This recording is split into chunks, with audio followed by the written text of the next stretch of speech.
अच्छा, एल्कीन्स जितना आप लोगों ने ओ लेवल में पढ़ा था उसकी तो कंटिन्यूएशन है। बाकी एल्कीन्स के बारे में कुछ जो ओ लेवल की चीज़ें थी वो जल्दी से रिकैप कर लेते हैं। एल्कीन्स हमारे पास वो वाले हाइड्रोकार्बन है, those have carbon carbon double bond. Secondly, general formula for all the alkenes is CnH2n। ठीक है। तो फर्स्ट एल्कीन इज मिथीन। मिथीन तो पॉसिबल नहीं है क्योंकि एक कार्बन वाला एल्कीन तो हो नहीं सकता। तो एल्कीन में एटलीस्ट दो कार्बन होंगे तो इनके बीच में डबल बॉन्ड बनेगा।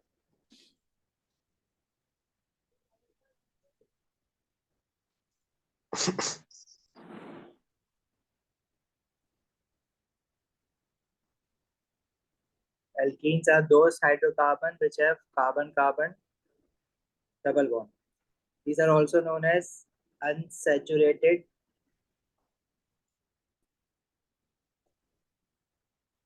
hydrocarbons.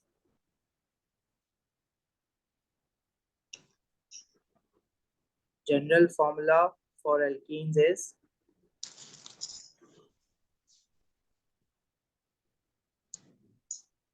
CnH2n.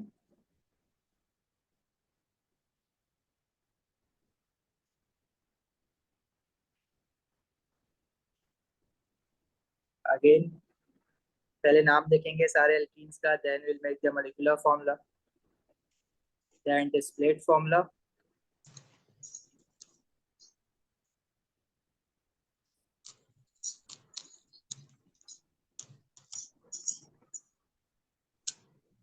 Then structure formula. अच्छा जैन बेटा, माइक आप अपना बंद कर दो, जब कुछ पूछना हो तो खोल लेना।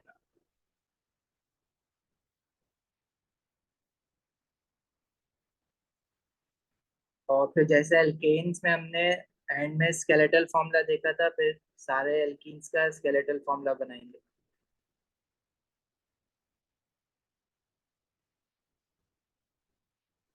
अच्छा, alkene start from second two carbon at least.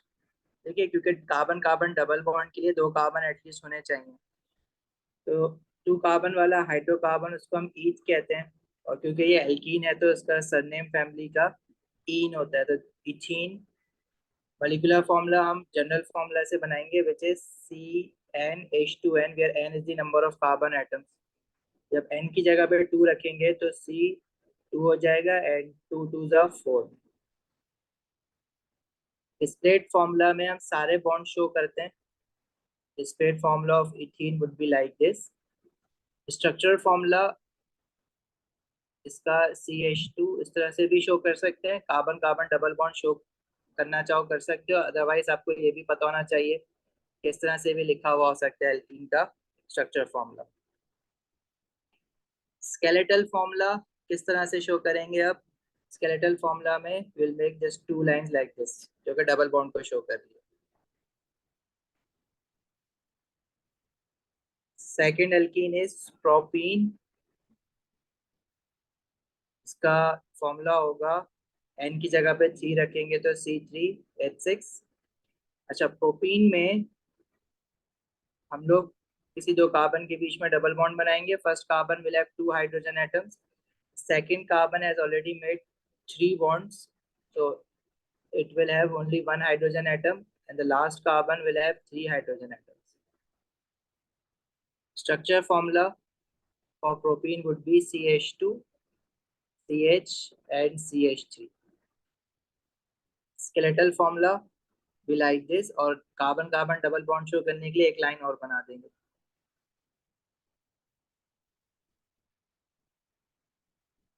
Third alkene is 4 carbon alkene which is butene. Molecular formula would be C4H8. Displayed formula for carbon atom would be like this.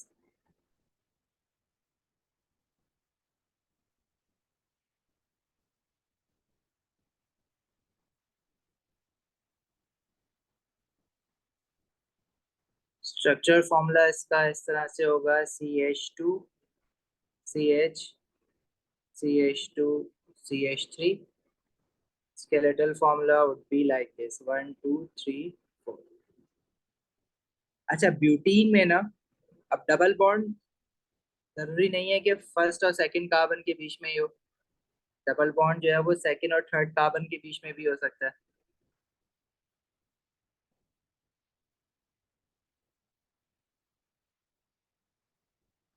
तो ये जो एल्कीन की नेमिंग हम करेंगे तो position of double bond भी matter करेगा।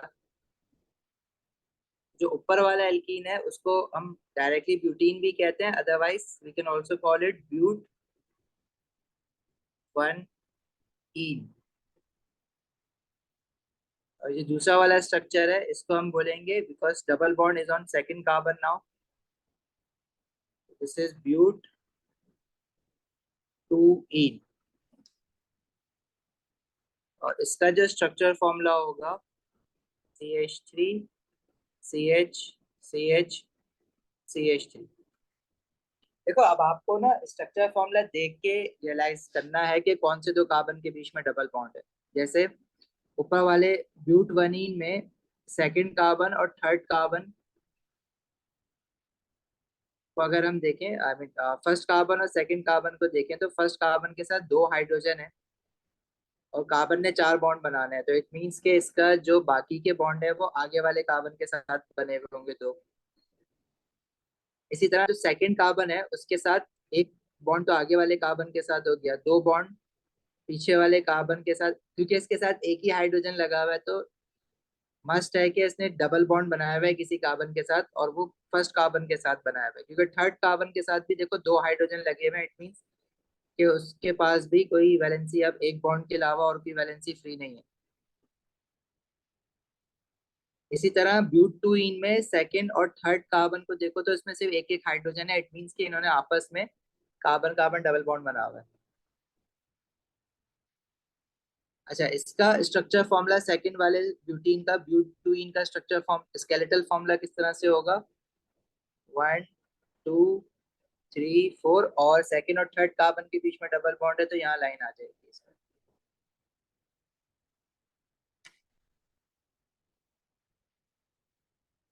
Clear है यहाँ तक कोई सवाल?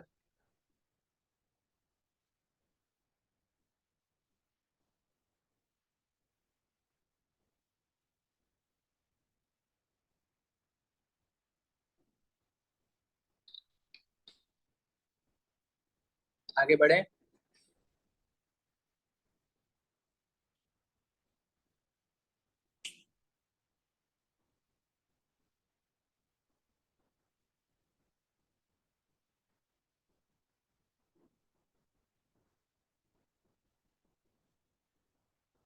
सवाल है किसी का या आगे बढ़े? नहीं बाकी सर, नहीं है सर। पेंटीन, हेक्सीन, हेप्टीन, ऑक्टीन, नॉनीन तो आप बना सकते हो। देखो इसमें ना पहले एल्कीन्स में हम लोग जैसे आइसोमेरिज्म हमने देखी थी, तो एल्कीन्स में हमारे पास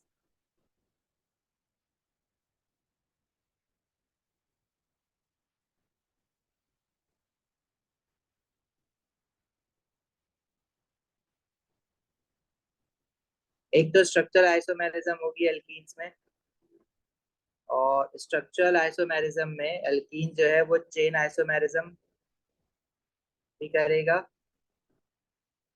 पोजिशनल आइसोमेरिज्म भी होगी एल्कीन्स में, और फंक्शनल ग्रुप आइसोमेरिज्म भी होगी।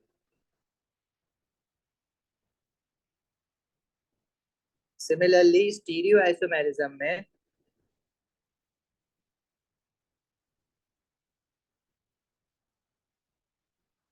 एल्कीन्स, स्टीरियो आइसोमेरिज्म की हमने दो टाइप देखी थी, ज्योमेट्रिक आइसोमेरिज्म, ज्योमेट्रिक आइसोमेरिज्म जिसको हम सिस ट्रांस आइसोमेरिज्म भी कहते हैं, ये सिर्फ होती है एल्कीन्स में, मतलब कार्बन कार्बन डबल बॉन्ड होगा तो ये होगी, तो ये हम एल्कीन्स के एंड में पढ़ेंगे। और ऑप्टिकल आइसोमेरिज्म भी हो सकती है एल्कीन में। ऑप्टिकल आइसोमेरिज्म के लिए कार्बन होना जरूरी है और उसके चार बॉन्ड होना जरूरी है, सिंगल बॉन्ड। बहरहाल जब ये पढ़ेंगे तो तब आ जाएगी समझ। अभी फिलहाल हम लोग पहले ना सिर्फ स्ट्रक्चर आइसोमेरिज्म अभी एल्कीन्स की डिस्कस करेंगे, and at the end of this chapter will be done with discussing stereoisomerism as well. So right now we are just discussing the structural isomerism in alkenes. The isomerism in alkenes starts from propene. Propene का जो molecular formula है it is C3H6। अच्छा, propene में chain isomerism नहीं हो सकती है, positional isomerism भी नहीं होगी। चेन आइसोमेरिज्म मींस ब्रांचिंग करके तो इसका कोई आइसोमर बन नहीं सकता प्रोपीन का, because branching starts from 4 carbon.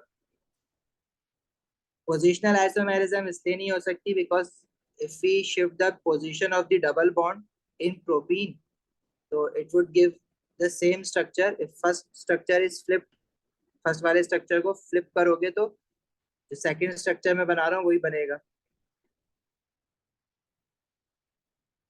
तो चेन और पोजिशनल आइसोमेरिज्म प्रोपीन में नहीं हो सकती, फंक्शनल ग्रुप आइसोमेरिज्म प्रोपीन में होगी। फंक्शनल ग्रुप आइसोमेरिज्म जिसमें हम फंक्शनल ग्रुप ही चेंज कर देते हैं पूरा। तो प्रोपीन का जो फंक्शनल ग्रुप आइसोमेरिज्म है वो 3 कार्बन का साइक्लोप्रोपेन बनेगा।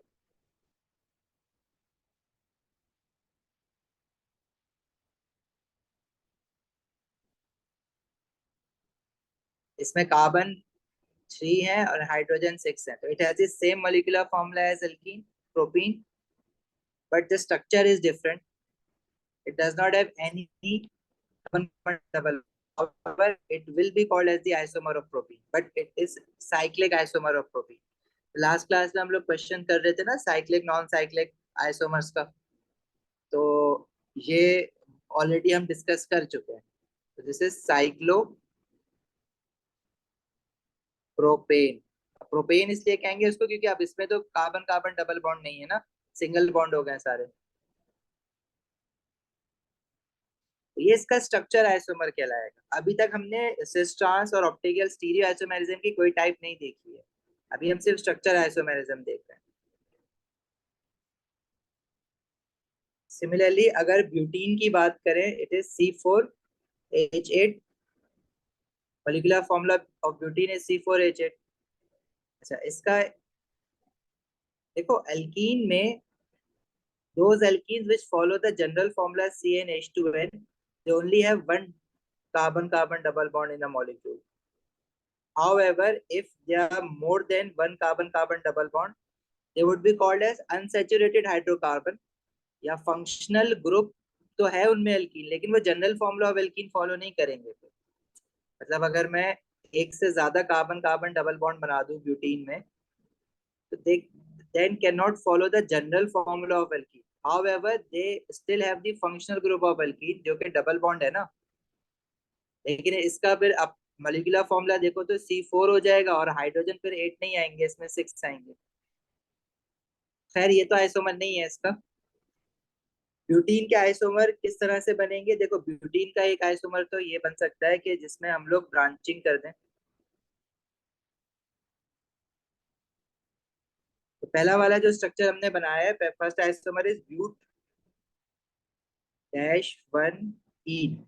इसका नाम बताओ मुझे जल्दी से, जो सेकंड आइसोमर में बना रहा हूँ ना ब्रांच वाला।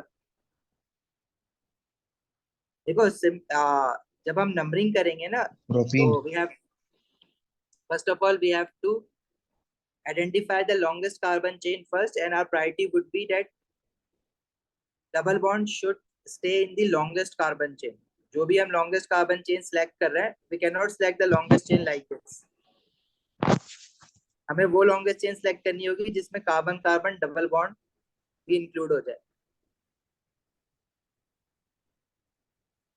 अच्छा, नंबरिंग करते वक्त we have to make sure that double bond gets the smaller number।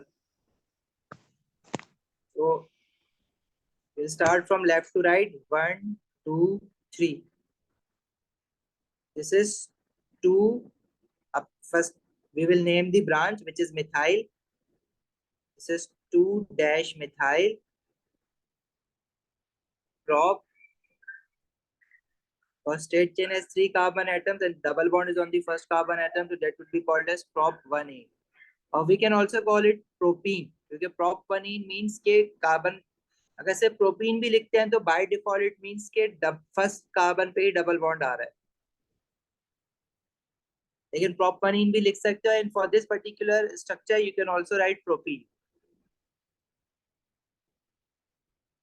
इसी तरह एल्कीन का एक और आइसोमर हम बना सकते हैं जिसमें वी कैन ब्यूटीन के लिए जिसमें we can shift the position of the double bond, जो अभी हम डिस्कस कर चुके हैं ऑलरेडी।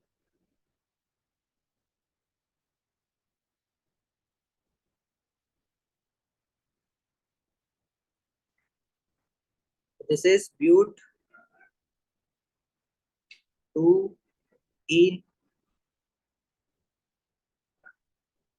सिमिलरली इसका साइक्लिक आइसोमर जब बनाएंगे हम लोग 4 कार्बन एटम्स का, 1 2 3 4,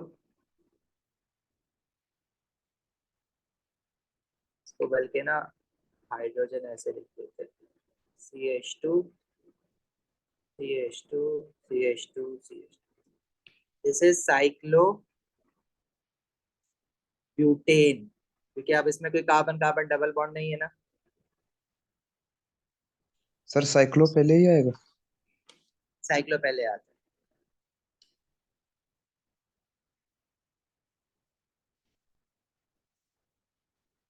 चलें आगे बढ़े।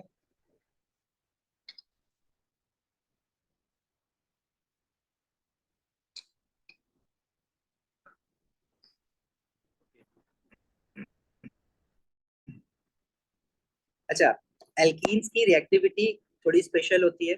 एल्केन्स के बारे में हमने देखा था, alkanes are very reactive due to carbon hydrogen bonds are non polar, carbon carbon bonds are non polar. However in case of alkenes, due to carbon carbon double bond, जब भी देखो डबल बॉन्ड बनता है ना, तो single पहला bond तो sigma bond होता है between two carbon atoms. The second bond is the pi bond between the two carbon atoms. It is form due to p p sideways overlap. और जब ये साइडवेज ओवरलैप होता है, pi bond बनता है, तो जो इलेक्ट्रॉन चार्ज डेंसिटी है of the shared pair of electron is above and below the axis. मतलब ये जो इलेक्ट्रॉन चार्ज डेंसिटी है ना, इस डायग्राम में इलेक्ट्रॉन चार्ज डेंसिटी ऊपर और नीचे करके सिर्फ इलेक्ट्रॉन चार्ज डेंसिटी दिखाई दी है। This is the electron charge density, मतलब जो शेयर्ड पेयर ऑफ इलेक्ट्रॉन है वो कभी ऊपर होता है एक्सिस के, कभी नीचे होता है। And it is highly negatively charged, जिसकी वजह से अगर कोई पॉजिटिव चार्ज इसके पास से गुजरेगा, तो this negative charge density will attack this positive charge. Alkenes के जो रिएक्शंस होते हैं वो डबल बॉन्ड के साथ होते हैं, और डबल बॉन्ड के साथ रिएक्शन होने का रीजन इसकी high electron charge density of the double bond. अब हमने जब इनिशियली एल्केन्स से पहले फ्री रेडिकल सब्स्टिट्यूशन रिएक्शन से पहले बॉन्ड फिजन देखी थी दो टाइप की, एक होमोलिटिक फिजन थी और एक हेट्रोलिटिक फिजन थी। तो इसमें भी हम लोग एक टाइप की फिजन देखेंगे जिसमें we will see that during hydrolytic fission, let's say if we have a bromine molecule and the bond between these two bromine atoms breaks down in such a way that the shared pair of electron goes to one bromine atom only. So one bromine atom will be electron deficient and it would be called as electrophile, and the other bromine atom would get excess of electron and that can be called as nucleophile. Sir electronegativity तो दोनों की same है sir. Yes, electronegativity is same, but under certain condition, when this bromine molecule approaches the carbon-carbon double bond of the alkene, this shared pair of electron will feel repulsion, due to which it will split heterolytically. मतलब इसका जो breakdown होगा उसमें shared pair of electron would be unequally divided, और उसका reason इन दोनों की electronegativity नहीं है। उसका रीजन है कि जब ये ब्रोमीन मॉलिक्यूल इस डबल बॉन्ड को अप्रोच करेगा, due to high negative charge density of the double bond, this shared pair of electron that should be staying in the middle of these two bromine atoms as they have same electronegativities. But the bromine atom which is closer to the double bond will get a partial positive charge. और उसका reason क्या है? क्योंकि electron charge density shared pair of electron को repel करेगी towards the bromine atom which is away from the double bond, and that bromine atom will get a partial negative charge, and ultimately this bond will break and one bromine atom will get one excess electron, तो वो negative charge बना लेगा। the other bromine atom will become electron deficient, जिसको हम electrophile कह रहे हैं। तो अभी देखते हैं पूरा रिएक्शन मैकेनिज्म ना इलेक्ट्रोफिलिक एडिशन का। तो इस स्लाइड में आपको क्या बात याद रखनी है कि जो एल्कीन्स हैं they are more reactive than alkanes, and the reason for it because the double bond in alkene is made of strong sigma and a weak pi bond, and this pi bond has a high negative charge above and below the carbon atoms. Due to the presence of the double bond there is a layer of negative charge above and below the carbon atoms, and hence alkenes are susceptible to electrophilic attack. अब ये वाली जो line है ये अभी हम देखते हैं ना कि alkenes रिएक्ट किस तरह से करते हैं, तो ये लाइन हमें उस वक्त समझ आ जाएगी।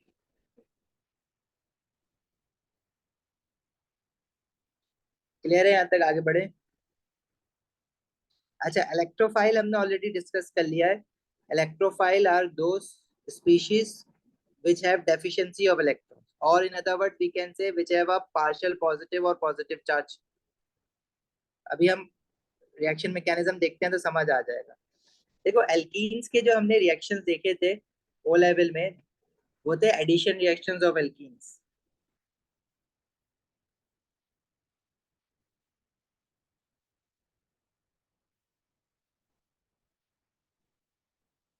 एडिशन रिएक्शन ऑफ एल्कीन्स में सबसे पहले रिएक्शन हमने देखा था हाइड्रोजनेशन ऑफ एल्कीन्स।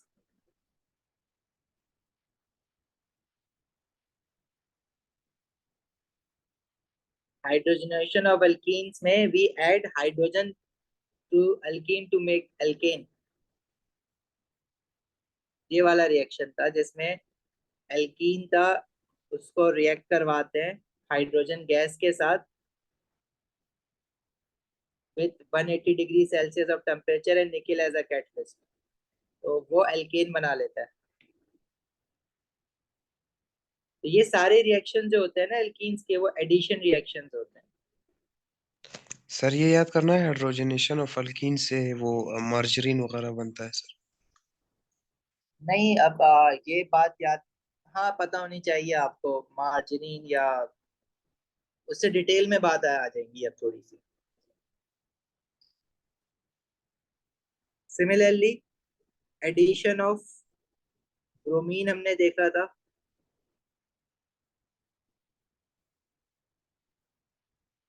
जिसको हमने ब्रोमिनेशन ऑफ एल्कीन्स भी कहा था।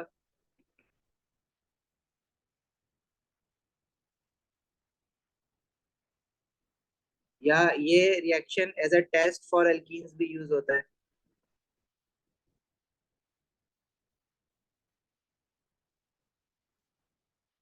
इसमें हम एल्कीन के अंदर अगर एक्वस ब्रोमीन या ब्रोमीन लिक्विड डालते हैं तो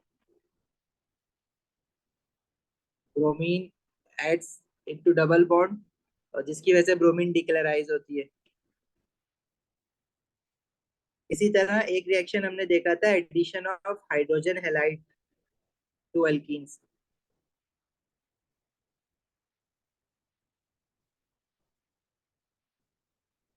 हाइड्रोजन हैलाइड्स क्या होते हैं, जैसे हाइड्रोजन क्लोराइड हो गया, हाइड्रोजन ब्रोमाइड हो गया।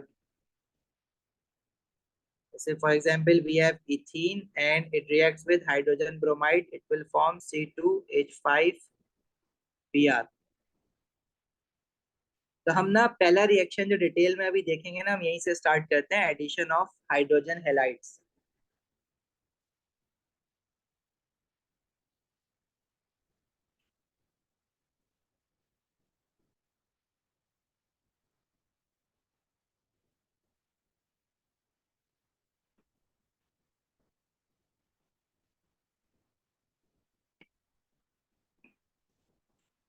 देखो ये जैसे रिएक्शन मैकेनिज्म तो अब हमें पता है ना कि क्या होते हैं। जैसे एल्केन्स में फ्री रेडिकल सब्स्टिट्यूशन रिएक्शन था, इसी तरह एल्कीन्स में जो रिएक्शन मैकेनिज्म होता है जब भी एल्कीन्स का डबल बॉन्ड किसी चीज के साथ रिएक्ट करता है तो वो जो रिएक्शन मैकेनिज्म होता है उसका नाम होता है इलेक्ट्रोफिलिक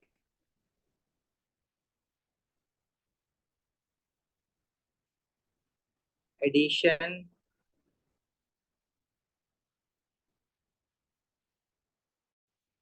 रिएक्शन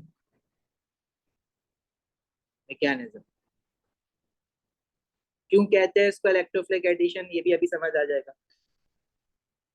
देखो हमारे पास ना एल्कीन है, जैसे इथीन की एग्जांपल ले रहे हैं अभी, इसको हमने रिएक्ट करवाया है हाइड्रोजन ब्रोमाइड के साथ। तो प्रोडक्ट में क्या होगा, जो कार्बन कार्बन डबल बॉन्ड है इसमें से पाई बॉन्ड खत्म हो जाएगा, and hydrogen will get attached to one carbon atom and the bromine will get attached to the other carbon atom। तो ये हमारे पास जो प्रोडक्ट बना है, इसको हम नाम अगर दें तो this is one bromo ethane. Sir hydrogen वो काउंट नहीं होगा सर, वो रेड हाइड्रोजन? दोबारा बोलो। ये रेड हाइड्रोजन काउंट नहीं होगा सर, ये रेड जो आपने मार्क किया? ना हाइड्रोजन को काउंट तो हो गया, लेकिन अलग से नाम नहीं देंगे। अच्छा ठीक है सर। हाइड्रोजन को तो नहीं कहते ना ब्रांच में, ब्रांच तो आपकी कोई अल्काइल होती है या हेलोजन होता है, फ्लोरो क्लोरो ब्रोमो, या अल्कोहल या डबल बॉन्ड। ठीक है सही है। सर।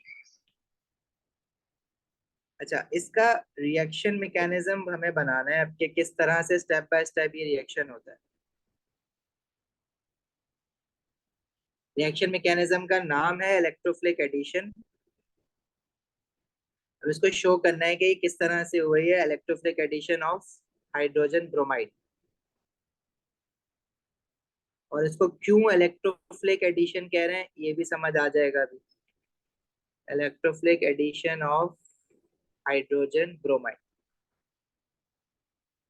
अब लेट्स से ये जो हमारे पास इथीन मॉलिक्यूल है, it has a high electron charge density above and below the double bond, इस जगह पे और इस जगह पे, डबल बॉन्ड के ऊपर और नीचे। अब होता क्या है कि जो आपका ब्रोमीन मॉलिक्यूल है, हाइड्रोजन ब्रोमाइड है सॉरी इस केस में, तो इन हाइड्रोजन ब्रोमाइड मॉलिक्यूल, देखो molecules are in constant random motion, so hydrogen bromide molecule will collide with this carbon carbon double bond when this approaches the carbon carbon double bond। अच्छा, hydrogen bromide में bromine is already more electronegative than hydrogen, so bromine always have a partial negative charge, मतलब bromine already have a partial negative charge and carbon has a partial positive charge। when this hydrogen bromide molecule approaches the double bond, what happens, this shared pair of electron is repelled to more towards the bromine atom।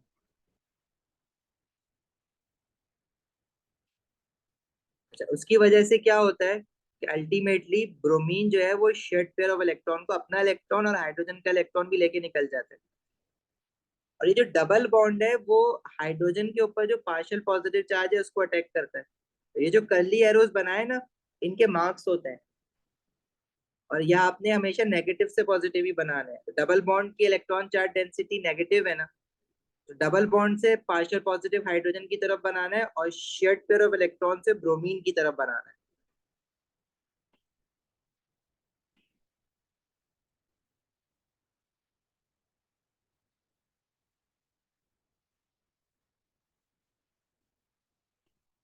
तो देखो एक carbon पे तो लग गया hydrogen. अच्छा, अब जिस कार्बन ने हाइड्रोजन के साथ बॉन्ड बनाया है उस कार्बन के देखो ऑलरेडी कितने बॉन्ड थे, वन, एक हाइड्रोजन के साथ, दूसरा एक हाइड्रोजन के साथ, तीसरा बॉन्ड था एक कार्बन के साथ, और एक इसने डबल बॉन्ड बनाया हुआ था बराबर वाले कार्बन के साथ। अब अगर वो हाइड्रोजन के साथ बॉन्ड बना रहा है, अब हाइड्रोजन तो अपना इलेक्ट्रॉन लेके नहीं आ रहा ना, वो तो ब्रोमीन लेके जा रहा है, तो मतलब यही कार्बन अपना इलेक्ट्रॉन हाइड्रोजन को दे रहा है जैसे डेटिव बॉन्डिंग होती है। लेकिन फिर ये हाइड्रोजन एक बॉन्ड भी बना रहा है इस हाइड्रोजन के साथ। देखो ये कार्बन एक इलेक्ट्रॉन तो इस हाइड्रोजन को दे रहा है, और फिर ये कार्बन इसके साथ एक इलेक्ट्रॉन शेयरिंग पे भी लगा रहा है। बेसिकली ये जो कार्बन है ना, ये जो दूसरे वाले कार्बन का इलेक्ट्रॉन है ना, वो उठा के इस हाइड्रोजन को दे देता है। तो जो इसका एडजेसेंट कार्बन है उसके ऊपर क्या होगा, एक पॉजिटिव चार्ज आ जाता है। क्योंकि उसका जो कार्बन का जो इलेक्ट्रॉन था वो तो चला गया, जो नया हाइड्रोजन इसके साथ आके लगा है उसके पास। इस carbon this carbon becomes one electron deficient, तो इस पे एक पॉजिटिव चार्ज आ जाता है। और इस रिएक्शन में ये जो स्टेप है, जो बीच में अभी चीज बनी है, ये इंटरमीडिएट है हमारा, अभी तक फाइनल प्रोडक्ट नहीं बना है। और इस पर्टिकुलर इंटरमीडिएट को, जिसमें मॉलिक्यूल में कार्बन के ऊपर पॉजिटिव चार्ज होता है, इस इंटरमीडिएट को हम कहते हैं कार्बो कैटाइन, और this is also known as carbonium आइन,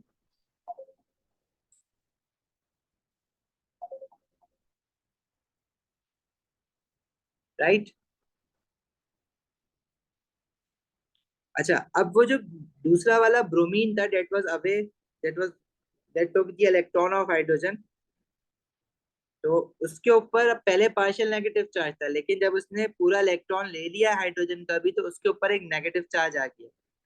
जब ये कार्बोकैटाइन बनता है, तो this bromine, negatively charge bromine attacks this positive charge. ये कर्ली एरो हमेशा आप नेगेटिव से पॉजिटिव की तरफ ही बनाओगे। और फिर ये इस कार्बन के साथ, जो कि एक इलेक्ट्रॉन डेफिशिएंट है, ये ब्रोमीन इस कार्बन को एक इलेक्ट्रॉन देता है और इसके साथ एक नेगेटिव बॉन्ड बना लेता है।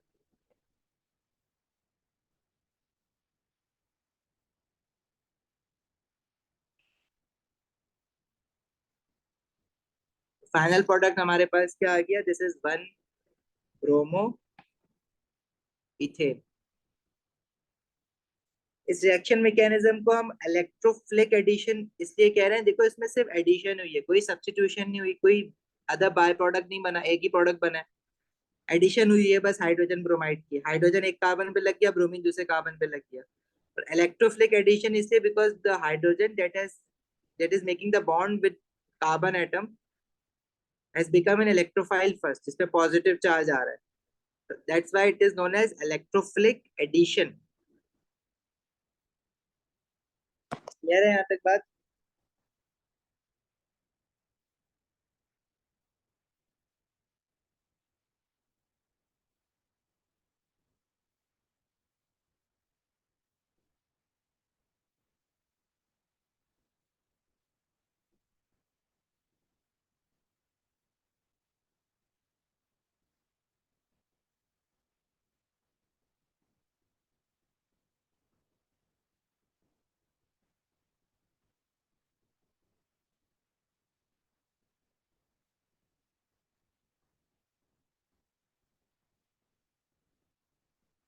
आगे बढ़े। जी क्लियर है सर।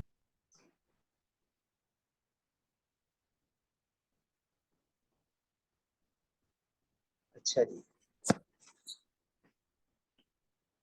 लिख लिया है, आगे बढ़ा दूं? जहन फ्री रेडिकल सब्स्टिट्यूशन पढ़ा दिया, एल्केन्स में पढ़ा था ना। Okay sir. उसकी सर हमजा से रिकॉर्डिंग्स ले लेना बाकी चीजों की। अच्छा आगे देखो, दूसरा रिएक्शन हमने देखा इलेक्ट्रोफिलिक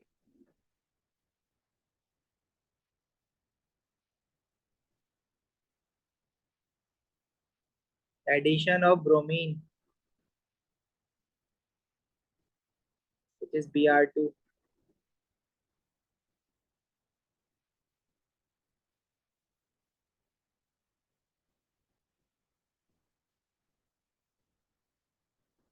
जैसे for example if we have ethene C2H4, इसको हम ब्रोमीन मॉलिक्यूल के साथ रिएक्ट करवा रहे हैं, तो this will form C2H4 Br2। मतलब it structural formula would be like this: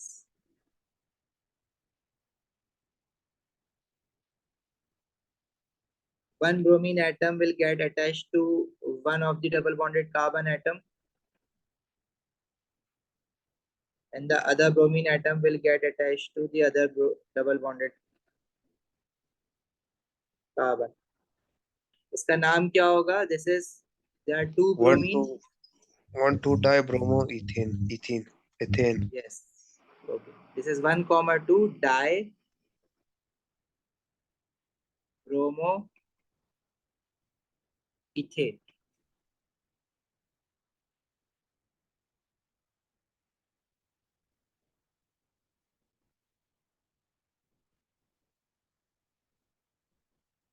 अच्छा, इसका रिएक्शन मैकेनिज्म भी again this is electrophilic addition reaction mechanism, short form में लिख रहा हूँ इलेक्ट्रोफिलिक एडिशन।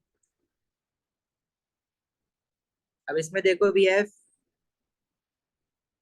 इथीन मॉलिक्यूल, मैं इथीन मॉलिक्यूल को वर्टिकल बना रहा हूँ इस बार, इट डजंट मैटर पहले हमने हॉरिजॉन्टल बनाया था। अब bromine molecule is a non-polar molecule because both bromine atoms have same electronegativity, so electronegativity difference between them is zero, so the shared pair of electron will stay exactly in the middle of the bond.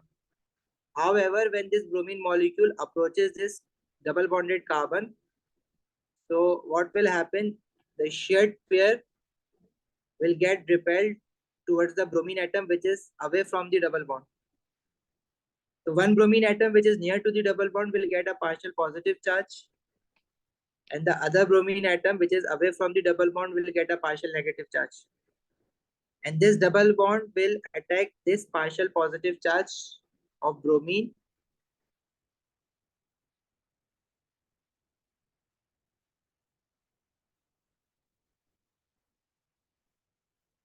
और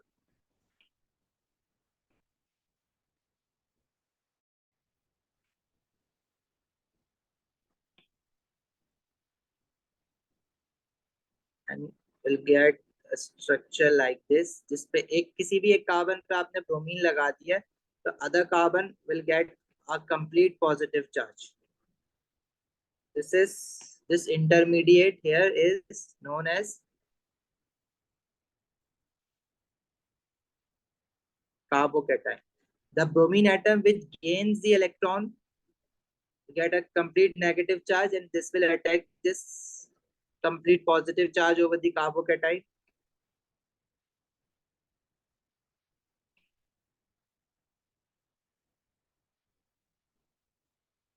और final product में हमें ये मिल जाएगा which is 1,2 dibromo ethane.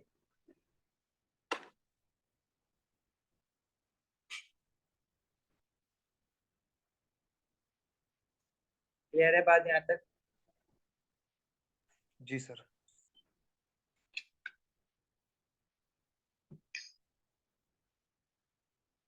लिख लिया है सबने? आगे बढ़े, क्या लिख रहे हो?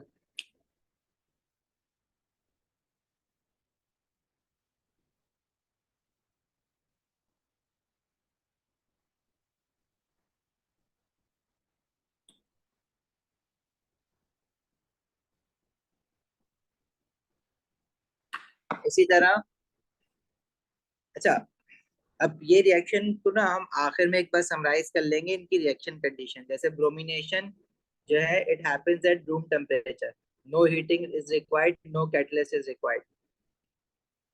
Similarly, in addition of hydrogen bromide or hydrogen chloride to alkenes, again it happens at room temperature, no heating is required, no catalyst is required.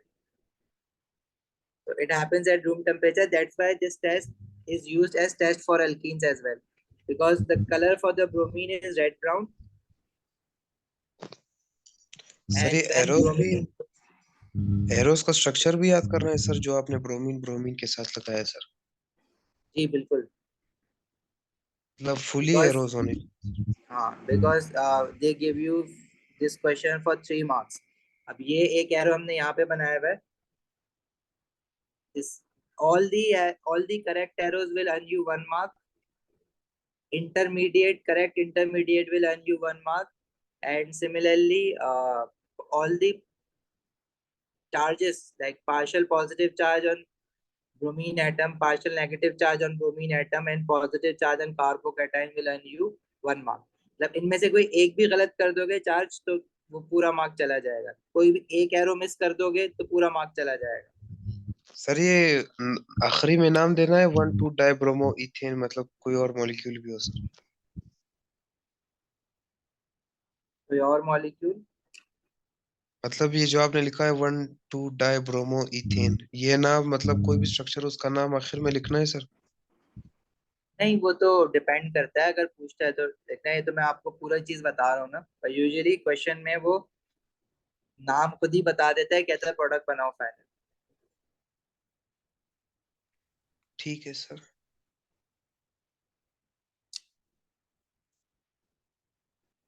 Similarly अगर आपसे electrophilic addition of hydrogen gas कहा जाएगा,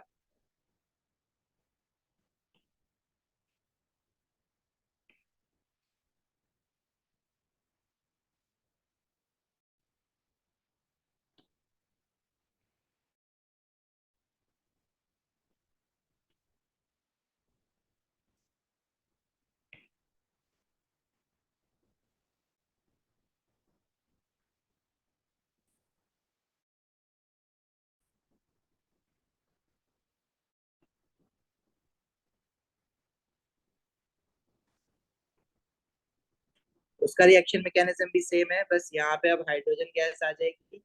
अच्छा, electrophilic addition of hydrogen gas to alkenes, उसमें जो conditions होती हैं वो निकल एज अ कैटलिस्ट यूज होता है ना, temperature of 180 till 200 degree Celsius. Ethene जो है वो इथेन बन जाएगा, और इस रिएक्शन को हमने ओ लेवल में मार्जरीन मेकिंग के लिए पढ़ा था।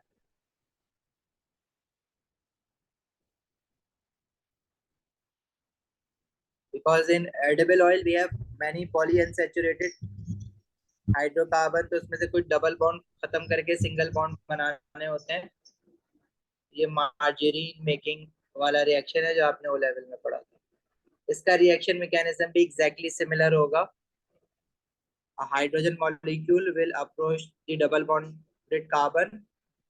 Hydrogen atom nearer to the double bond will get a partial positive charge, and the hydrogen atom away from the double bond will get a partial negative charge.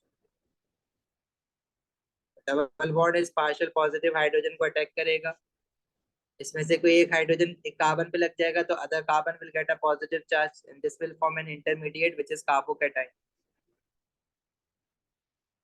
and the other hydrogen gets a complete negative charge and this will attack this positive carbon on the carbocation, और वो यहाँ पे bond बना लेगा। This is ethane. Okay sir.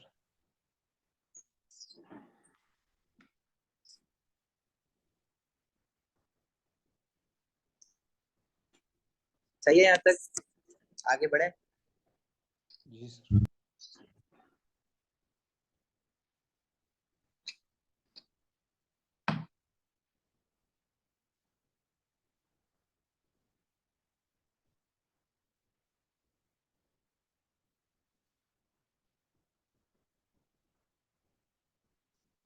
अच्छा, अब क्योंकि ये भी एक मल्टी स्टेज रिएक्शन है, मल्टी स्टेप रिएक्शन है, एक स्टेप में नहीं एक से ज्यादा स्टेप में हो रहा है, ऐसे रिएक्शंस में जो एनर्जी प्रोफाइल डायग्राम होता है मल्टी स्टेप रिएक्शन का, जैसे हमने फ्री रेडिकल सब्स्टिट्यूशन में देखा था, तो एनर्जी प्रोफाइल डायग्राम या इंथैल्पी प्रोफाइल डायग्राम इसका कुछ इस तरह से दिखेगा। जैसे एल्कीन में हाइड्रोजन ब्रोमाइड की एडिशन हमने करवाई है, तो जो इंटरमीडिएट बन रहा है वो कार्बोकैटायन बन रहा है। अभी ये प्राइमरी और टर्शियरी कार्बोकैटायन क्या होता है ये हम लोग नेक्स्ट क्लास में पढ़ेंगे, तो उस वक्त ये समझ आएगा कि टर्शियरी कार्बोकैटायन का जो एक्टिवेशन एनर्जी होता है वो कम होता है, प्राइमरी कार्बोकैटायन का ज्यादा होता है। ये हम लोग primary secondary tertiary carbocation next class में पढ़ेंगे, तो उसमें आपको ज्यादा फिर डिटेल में बात करेंगे इसके बारे में। अच्छा, एल्कीन्स के और भी कुछ रिएक्शंस हैं, जैसे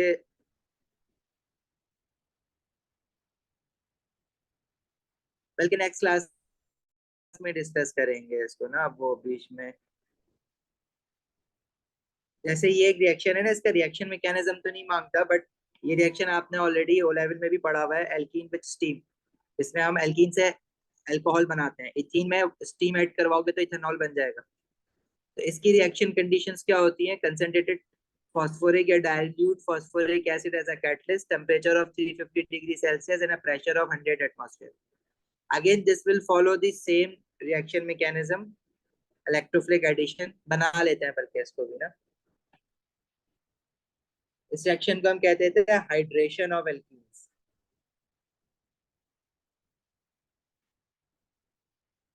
अभी तो हम सिर्फ इथीन के साथ ये पढ़ रहे हैं ना, नेक्स्ट क्लास में हम लोग प्रोपीन के साथ देखेंगे और वहां पे कुछ और चीजें भी हमें समझनी है।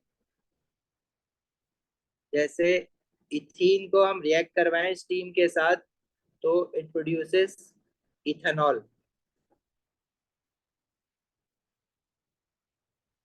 तो एक डबल बॉन्डेड कार्बन पे, जैसे ये वाटर है, एक डबल बॉन्डेड कार्बन पे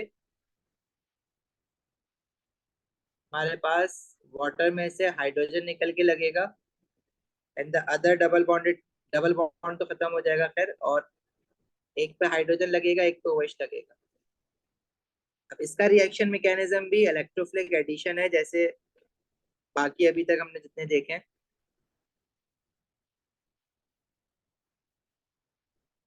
और इसमें होता है क्या है कि वाटर मॉलिक्यूल व्हेन अप्रोचेस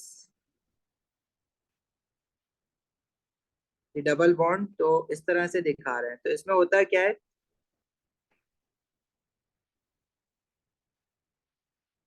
कि जो हाइड्रोजन डबल बॉन्ड के करीब है इस पे पार्शियल पॉजिटिव चार्ज आएगा, और इसका जो शेड ऑफ इलेक्ट्रॉन है वो ऑक्सीजन की तरफ चला जाएगा, and the double bond will attack this partial positive hydrogen. Carbon double bond में से एक बॉन्ड खत्म होगा, one hydrogen will get attached to one carbon atom, और जो ऑक्सीजन है जिसने हाइड्रोजन का इलेक्ट्रॉन लिया उस पर नेगेटिव चार्ज आ जाएगा, and this will attack the positive carbon on the carbocation, और अल्टीमेटली हमें जो प्रोडक्ट मिलेगा वो इथेनॉल मिलेगा। तो ये भी इलेक्ट्रोफिलिक एडिशन ही होता है। सर इलेक्ट्रोफिलिक एडिशन की सबसे बड़ी निशानी मतलब सिंबल क्या है sir? Carbon carbon double bond. अगर अच्छा। एल्कीन में कुछ रिएक्ट कर रहा है और बाय प्रोडक्ट कुछ भी नहीं बन रहा, मतलब एक ही तरह का प्रोडक्ट बन रहा है, तो it means the reaction is electrophilic addition, because whatever the reactant we have reacted with alkene, it has just added to the carbon carbon double bond. मतलब sir carbon to carbon double bond हो और दूसरा जो reactant हो वो attacking वाला वो polar हो या नॉन पोलर होना इलेक्ट्रोफिलिक एडिशन है सर। जी बिल्कुल। नॉन पोलर होगा तो डबल बॉन्ड उसको पोल्स उसको खुद लेकर आ जाएगा, अगर पोलर होगा तो डबल, वो ज्यादा इजी हो जाएगा reaction carbon carbon double bond के लिए।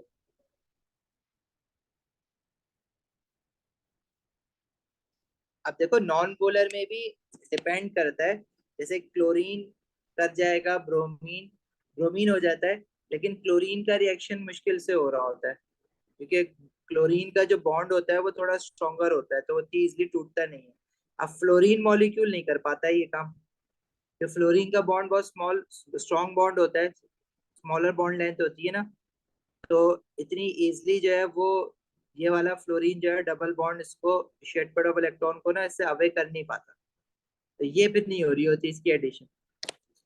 सिमिलरली हाइड्रोजन की एडिशन भी इजी नहीं होती है, मतलब हाइड्रोजन मॉलिक्यूल में से हाइड्रोजन हाइड्रोजन बॉन्ड तोड़ना डबल बॉन्ड के लिए आसान काम नहीं है, क्योंकि हाइड्रोजन बॉन्ड जो है वो बहुत स्मॉलर बॉन्ड होता है, तो जो शेड पेड ऑफ इलेक्ट्रॉन है it is very close to the nuclei of these two bonded atoms, तो वो डबल बॉन्ड उसको रिपेल तो करता है लेकिन इतना इजिली नहीं कर पाता कि वो उसको रूम टेम्परेचर पे ऐड करवा ले या तोड़ दे उसको हेटेरोलिटिकली, तो उसके लिए हमें हीट करना पड़ता है और टेम्परेचर कैटलिस्ट भी यूज करना पड़ रहा है। लेकिन ब्रोमिनेशन के लिए हमें कोई कैटलिस्ट यूज नहीं करना पड़ा, हाइड्रोजन ब्रोमाइड की एडिशन के लिए कोई कैटलिस्ट यूज नहीं करना पड़ा। लेकिन ये जो वाटर है, अब ये इतना इजिली नहीं होता, उसके लिए हमने टेम्परेचर यूज किया अराउंड 300 डिग्री सेल्सियस, कैटलिस्ट भी यूज किया है फॉस्फोरिक एसिड। सही है। Okay sir. चलो आज की क्लास यहीं तक रखेंगे, नेक्स्ट क्लास में हम लोग major product minor product primary secondary tertiary carbocation भी डिस्कस करेंगे। एल्कीन थोड़ा सा बड़ा है, इसमें रिएक्शन ज्यादा है, बाकी एल्कीन के बाद जितनी भी ऑर्गेनिक है वो फिर फास्ट होती है। सर सिलेबस कब तक कवर हो जाएगा सर?